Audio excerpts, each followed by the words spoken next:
Felt like the defensive line got a pretty good push today and really have all throughout fall camp. Just what have you seen from that group, particularly on the interior? Yeah, I think the level of consistency there has definitely grown. You know, usually the pass rush has to take time a little bit in this defense, and that's been due to a couple key players that are pivotal in our success, making constant impact plays.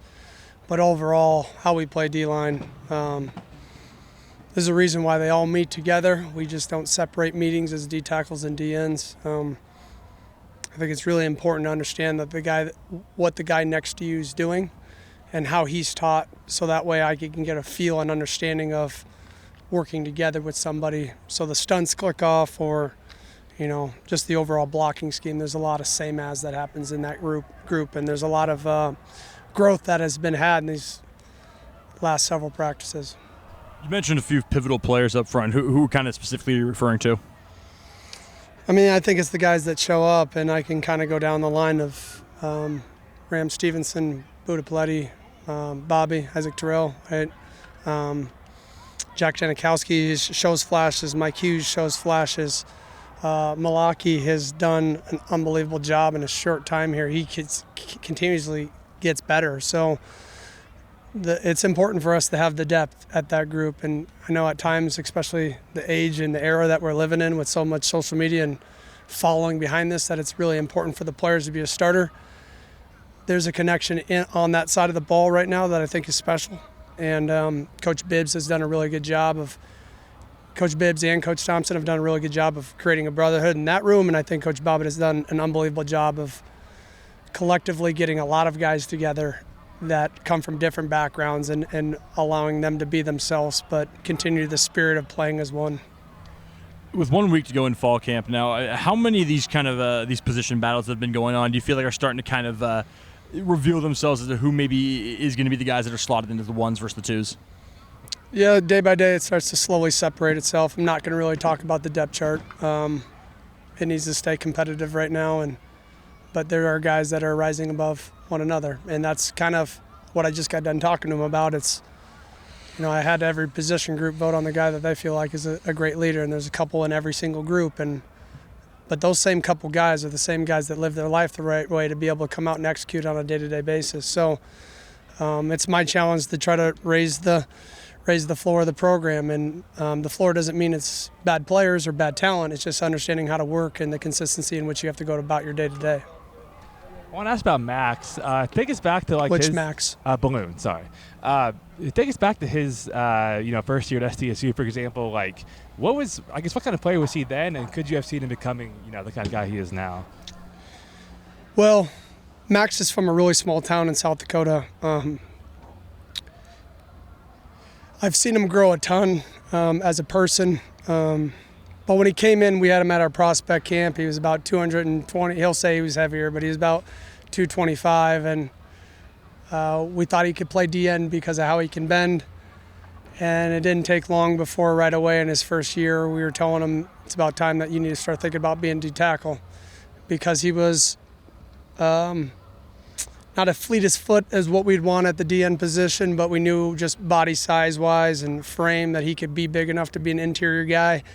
He has grown so much in his intellect as far as football, but he's always been just a humble kid, great leader, has unbelievable self-awareness of what he needs to improve at. I think self-awareness is maybe the key factor of why people have success in life. We talked to him the other day, and he seemed like maybe a little bit more on the quiet side.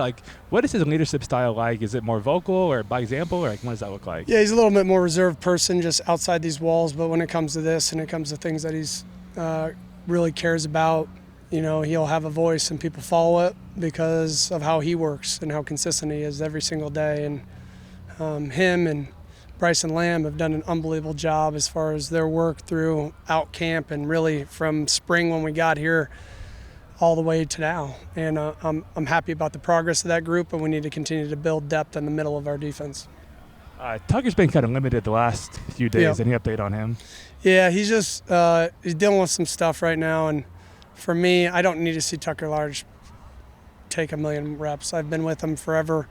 He's an impact player for us. I want to make sure he's 100% before we put him out in these settings, because the closer we just get to game time, he'll feel better and better. But the bigger thing isn't the reps, it's just keeping his cardio up and making sure he feels comfortable. But it's really similar with him and Reeder.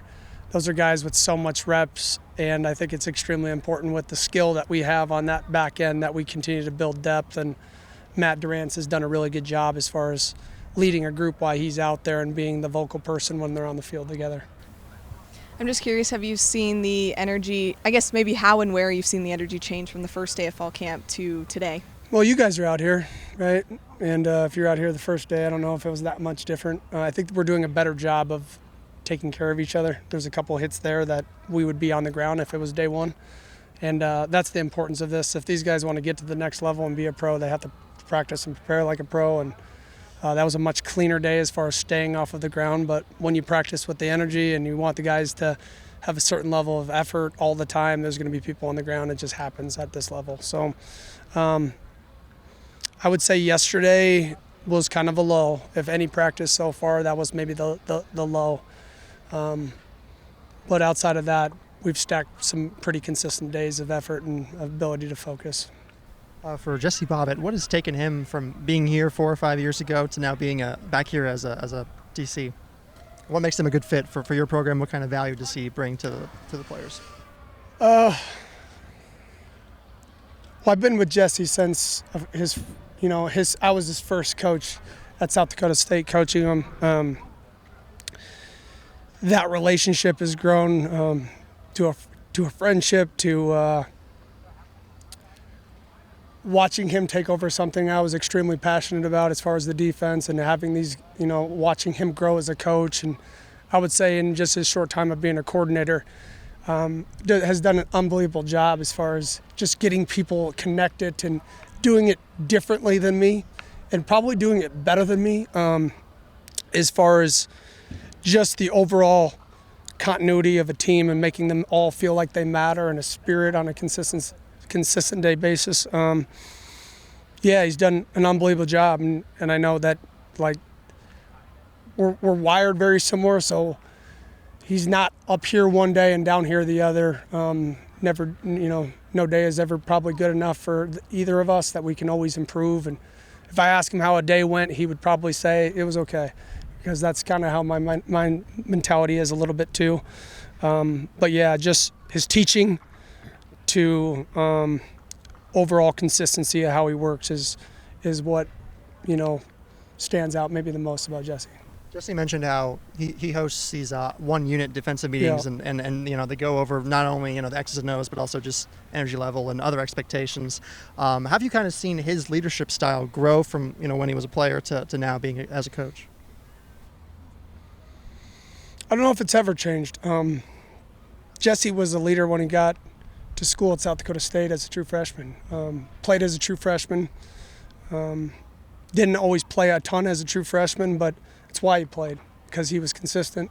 He knew his job. He was passionate. He could fly around and make plays. And when he got the opportunity to coach, he kind of grew into his own, had the opportunity to be with us, go to a high school level, go back to South Dakota State, then end up here at Washington State. He's a big reason why I'm here, because when we decided to come, I didn't see Washington State. I've never been here before. And I asked him how it was, and he loved his experience here, working under Coach Dickert and just the overall town and Pullman in general, and felt like we would fit.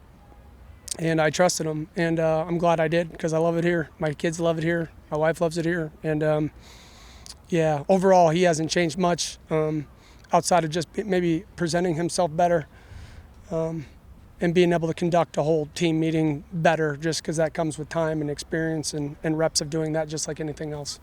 Kind of just one last question to switch gears. How have you seen Hudson grow into the tight end role, obviously being returning to that? He's grown significantly, and I think he's in the right spot right now. They had him at linebacker. Actually, Jesse was part of the recruitment of Hudson, and Jesse's the one that said maybe this kid can play tight end.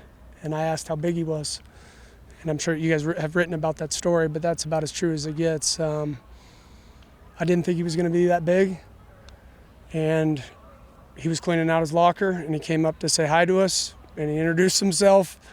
I think it was a celebratory hug by myself, Myers, and him that we were going to give him a shot at tight ends because he's much longer and bigger than what we had imagined. And I'm sure glad he stayed because he's carving a role for himself right now.